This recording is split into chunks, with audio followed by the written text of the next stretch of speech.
বীরপুরুষ পাকিস্তান আফগানিস্তানে আক্রমণ করে তাদের হসপিটালে শত শত মানুষকে নির্বিচারে হত্যা করছে, বেসামরিক লোকদেরকে ব্যাপকভাবে ক্ষতিগ্রস্ত করছে। তালিবানদের টার্গেট করতে গিয়ে যেভাবে তারা মিসফায়ার করছে এবং যেভাবে এয়ার স্ট্রাইকের মাধ্যমে বেসামরিক লোকদের উপরে আগ্রাসী আচরণ করছে, তাতে বিশ্বজুড়ে তাদের কাপুরুষত্ব আবারও একবার উন্মোচিত হচ্ছে। এবং অদ্ভুত বিষয় হচ্ছে, মুসলিম বিশ্ব পুরোপুরি চুপ। যুদ্ধের কোনো একটা প্রেক্ষাপট থাকতে পারে, কোনো একটা কারণ থাকতে পারে, কিন্তু যে কোনো যুদ্ধে যখন বেসামরিক লোকদেরকে টার্গেট করা হয় তখন তাদের নীতি নৈতিকতা এবং মোরালিটি নিয়ে প্রশ্ন অবশ্যই ওঠে।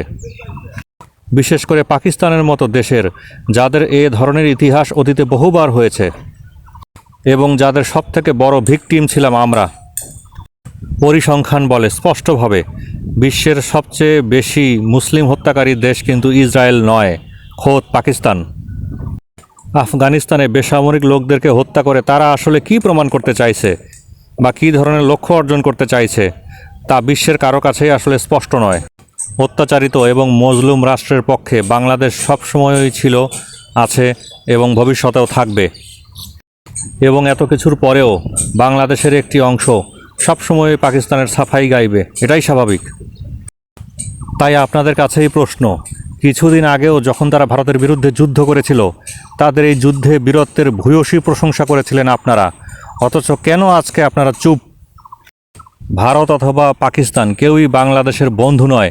এটি যতদিনে আপনি বুঝতে পারবেন, যতদিনে আপনি নিজেকে সেই পর্যায়ে নিয়ে যেতে পারবেন, কেবল সেদিনই আপনি আপনার নিজের স্বার্থ নিজে বুঝতে পারবেন। তাই কারো প্রতি কোনো অন্ধভক্তি নয়, কিন্তু স্বার্থের প্রয়োজনে দুই দেশের সাথেই কূটনৈতিক সম্পর্ক বজায় রাখতে হবে। বাংলাদেশ সবসময় এই ধরনের অ্যাসল্টের তীব্র নিন্দা করে। মনে রাখবেন, বুনো জন্তুদের স্বভাব এমনই, তারা তাদের ধারালো দাঁত সবসময় নিরীহ প্রাণীদের উপরেই ব্যবহার করে। প্রকৌশলী আহসান।